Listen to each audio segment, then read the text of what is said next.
What is up, you guys? Today, it's the 13th of February, and I figured I'd give myself a little Valentine's Day gift. Basically, what I'm gonna do is just do a little bit of kind of minor work to get this thing ready for the track this season. And one of the things I've been wanting to do since I really got the car is do the transmission oils, and I haven't really had a chance to do it until now. So we headed down to Speedway a little bit earlier in Lincoln. I didn't realize how big of a massive facility that place was until just today. So shout out to them who gave us kind of a package deal on all 4 of these.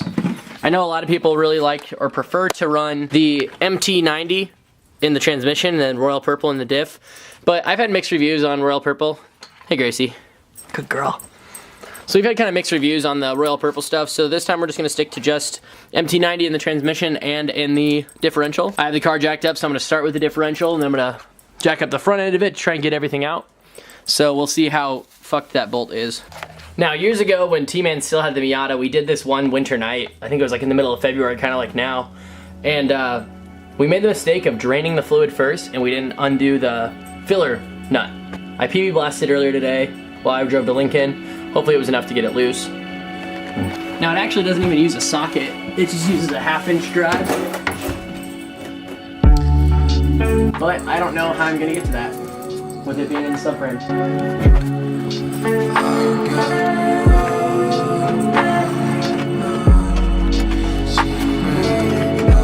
Finally got both loose. Now just waiting on them to drain all the way and add the new stuff in. I also went ahead and used a wire brush on these so they kind of go on a little bit nicer. And it is still coming out. I don't know, I might just say fuck it.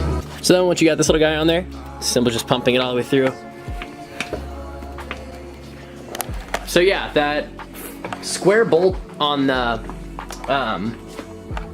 fill is a pain in the ass. We finally got it with a vice grip. It didn't take too long, it was like 20 minutes for the whole thing. Probably 45 in all, maybe an hour. A little bit longer than it should have taken, but I had trouble getting those off. So now what we're gonna do is test drive it. Hopefully it feels different. I mean, curious, but we'll see. And delivery, we're gonna, I really hope to start cutting that soon, but it's really not dependent on me. It's more dependent on if we can get the colors that I want. Then me and Jesse are gonna swap those doors out, and we'll do a vlog about that too. I'm not gonna show everything, but basically these are the ideas. This is where it's gonna go, and it's gonna be really nice looking. I got the main ones vectorized. Now it's just gonna kind of come down to deciding the overall color and stuff, these things. So right now I'm thinking of maybe doing, or changing this and giving it like an outline outside of the red. Geez, I don't know. Yeah. So then you'll see, we'll send this guy to the back so that when they're on the car, they have that background on them. But that's a maybe. I don't know if we're gonna do that or not. We'll see. Probably do like chrome with red on top.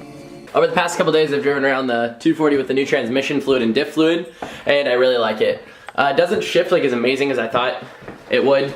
I mean, the transmission already shifts really great for a 20-year-old OEM transmission. So it was just kind of some good maintenance to do. So today is a couple days after that, and over the weekend I ordered this part from a guy down in Texas, and it just got here, so let's check it out.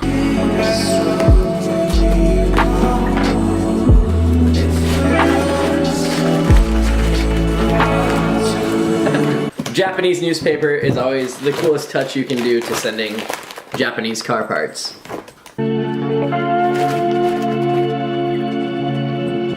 So ta-da! I don't know if this makes much sense to most people. I really hope it works. It doesn't have the switches.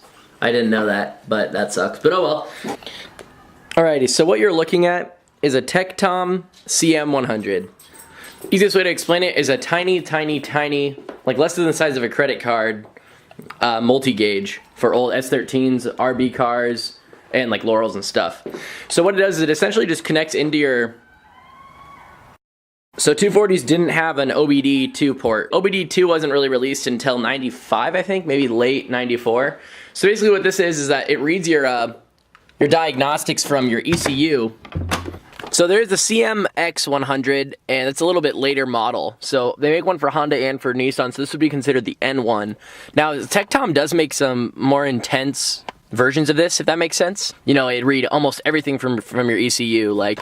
But for the right price, I really wanted the Yoshia factory one, but we're gonna go with this one for now. For the price, I couldn't really pass it up, and I'm really hoping it's just direct plug and play. Now, this one reads, I think kilometers per hour, maybe miles per hour, I can't remember which. Your water temperature, it reads your injector duty cycle, and I believe your AFR as well. So it's a pretty cool little gauge that just kind of does it all. So what I'm gonna do is just install this right now, just plug it up and see if it works, and then we'll go from there. So this plugs into where your consult port would be for the OEM Nissan spot, where they'd read it when they go into the shop and have them read your codes. So you're gonna pop this little guy out, and you'll see it right here. So it plugs into this little dude right here. So in theory, this thing probably has never been plugged in to a consult port. Well, it's saying something. I don't know what the fuck it means. 5. I'm assuming that might be voltage. Let's see. We'll start the car.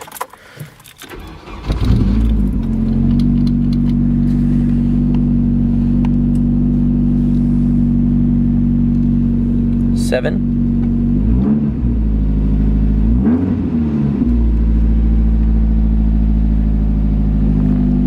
8, 9.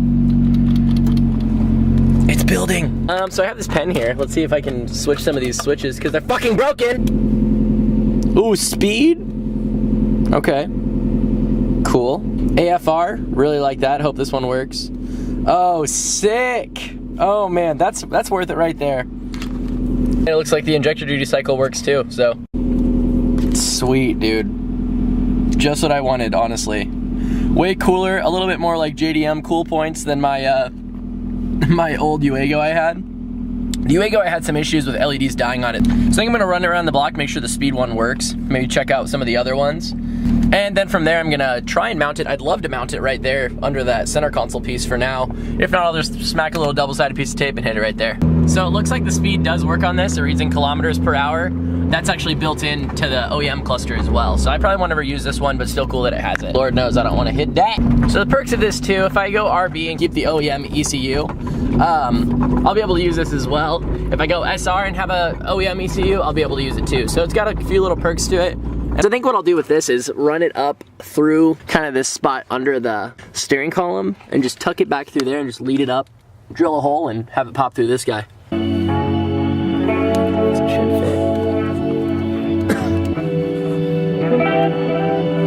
So I'm gonna take out the center console and so I can drill into that.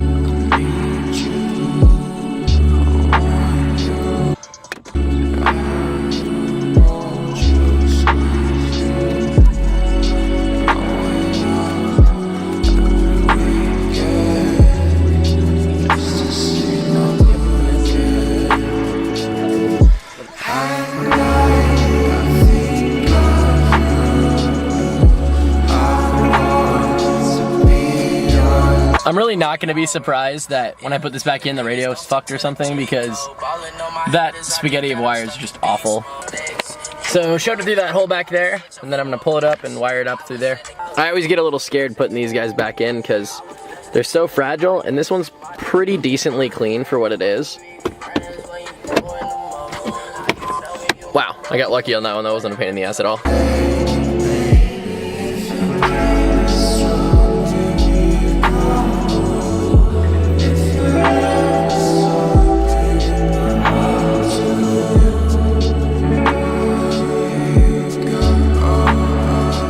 Everything looks to be working as it should. Radio's still working.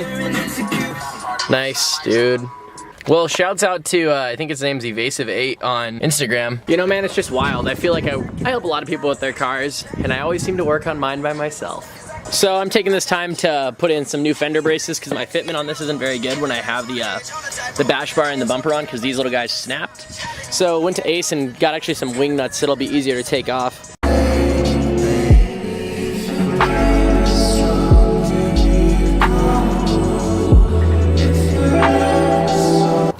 So yeah, this is the old fender brace, and as you can see, a couple of the studs are missing on it, and it's a little bent. And the driver's side, I don't think it even had any. So this should be a lot nicer. And then I got the wing nuts, so I can just kind of do like a quick release. So this is gonna sound absolutely crazy, but the camera died. The fender fit up pretty well, definitely better than it was. I hope you guys liked this. It was a little bit more of the install stuff, so go ahead and give it a thumbs up, and go ahead and subscribe too. We're trying to get more stuff out almost on the weekly basis, on pretty much Monday or Tuesdays when we're going to try and start releasing it all. So thanks again for watching, and until next time.